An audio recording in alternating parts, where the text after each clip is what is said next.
A cookie from a complete stranger on a train. I like how trusting you are. There could be drugs or poison in there. No, there's not, is there? No idea. I found them under my seat. In a world that is constantly and seemingly rapidly becoming more and more digitalized with each passing day, lost in the wreckage is the admiration for live theater. Long before YouTube, TikTok, and web series, there was one outlet for you to make an impression on an audience and prove your worth as an actor, on the stage. And always fool me, and I can't. Standing in the bright lights in front of a packed audience, needing to know every line from every scene, and in a lot of cases requiring the ability to not just sing, but sing well, theater acting is one of the great and most demanding art forms. This was the world that launched Cristin Milioti to stardom. After dropping out of NYU after her freshman year where she was studying acting, Milioti undertook the noble yet gritty venture of becoming an auditioning New York actress. While getting work in commercials, Milioti was focused on bringing her talents to the bright lights and big stage of Broadway. She received such an opportunity after being cast as Girl in the Broadway adaptation of the small Irish musical film Once. The film, which stars and was written and directed by Glenn Hansard, has some incredible success off the back of its very limited budget and release. Take this sinking boat and point it home. However, the story and incredible musical performances from the film would play perfectly for Broadway if they could nail down the right cast. Insert Milioti, who opened the show on Broadway in 2011 and remained in her role until 2013.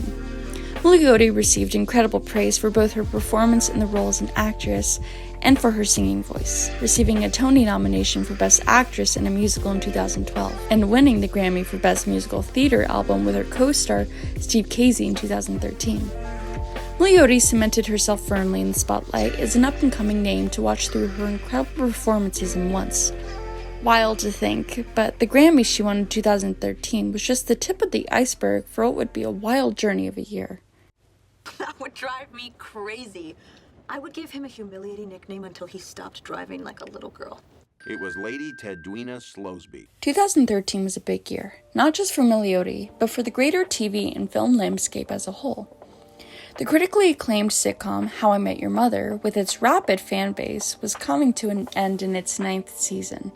After constantly successfully pulling the proverbial wool over the audience's eyes, and ripping the rug out from underneath them, the show's 9th season promised to finally introduce the audience to the mother from the show's title.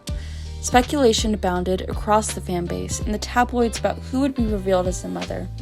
Would it be an Easter egg throwaway character we had met from earlier? Or perhaps they'd swing the other way and cast a mega star, Beyonce? Much to the surprise and initial confusion, it was announced before season 9 that none other than Cristin Milioti would be taking on the role. Admittedly, at the time, I also had to do a quick IMDb search of her name, having never recalled seeing that name anywhere else before. Some fans of the show were skeptical and hesitant, but Milioti approached and brought her insane charm and likability to the part, winning the fan base over quickly. She was perfectly at home, fitting in amongst the quirky characters of the show, and brought a fresh perspective where she popped off the screen in a way she has in every role since, being by completely original. It's tough to put a finger on exactly what it is, but it's that same thing you can tell when you are watching the Rolling Stones play a show and compare it to a new and upcoming band. She just has it.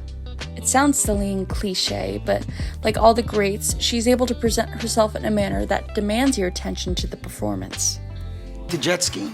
I've never done it before. You've never jet skied in your life? No, I've never jet ski. Never been on a jet ski? No, I haven't. How many times are you going to ask her? She's never been on a jet ski. While taking the signature talent to the small screen as the mother, Milioti also had her first big break in feature film by starring alongside Leonardo DiCaprio, Jonah Hill, and Margot Robbie in Martin Scorsese's The Wolf of Wall Street. You know what a fugazi is? Oh, Fugazi. It's fake. Yeah, fugazi, it's a wazi, it's a woozy, it's a fairy dust. Undertaking a small role as the first wife of DiCaprio's Jordan Belfort, she again brings her transcendent talent and authenticity to the role.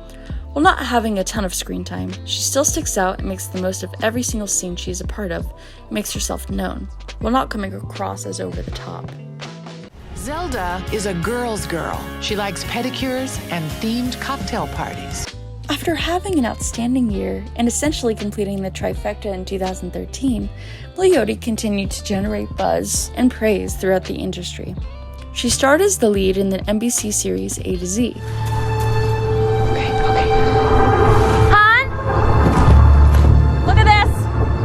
Which lasted for only one season before next appearing in season 2 of the critically acclaimed FX series Fargo as Betsy Silverson.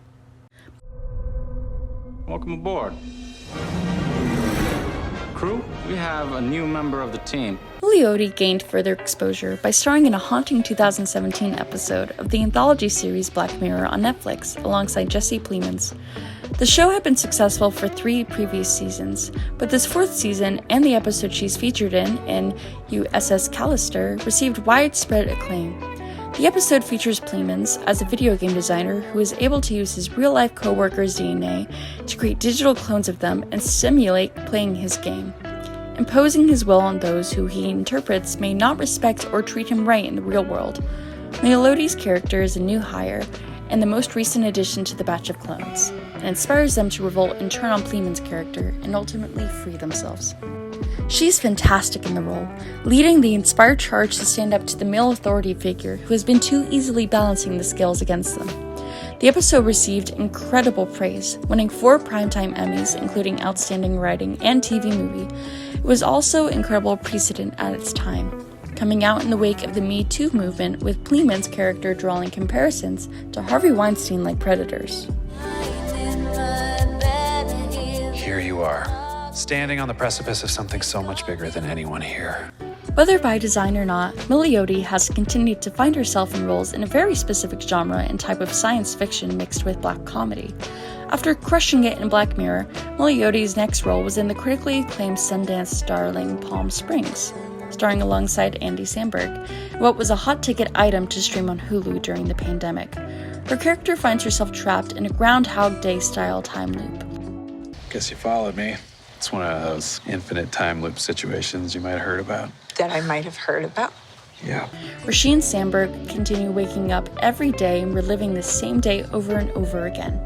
While Samberg has been trapped in the loop longer than her, Milioti attacks the situation, eventually spending the day the same nihilistic way that Samberg has for a long time. She's inspired to find a way to break out of the loop. This is an incredibly interesting through line for the actress, and in reality comes across in each meaningful role she finds herself in. The common theme of Milioti's characters rejecting the notions of both the traditional patriarchy and the messed up sci-fi situations she finds herself in are enthralling.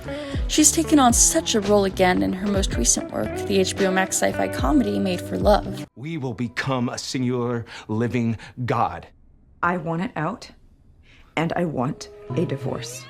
Where her character is married to a Steve Jobs / Mark Zuckerberg style of a tech entrepreneur who thinks he can control her and her emotions through a microchip implanted in her brain. Sounds heavy, and it undeniably is, but Milioti, along with her fellow castmates, Ray Romano and Patty Harrison, brings a fierce mix of levity and intensity to her character Hazel. Hazel is determined to break free from her marriage and virtual and real imprisonment by her husband, and lives in pure rejection of everything he seeks to achieve through his controlling personality and his work. You can't emerge. She'll die. Or she won't die. She'll live here. Cristin Milioti is a fascinating actress who we are very lucky to have. In both the quality of the project she stars in and through her incredible acting, she's an inspiration for standing up for what she believes in, and hopefully can stand as an inspiration. I, for one, am a huge fan of Milioti's work, and incredibly excited to see what comes next for this amazing actress, who hopefully remains in the limelight for a long time.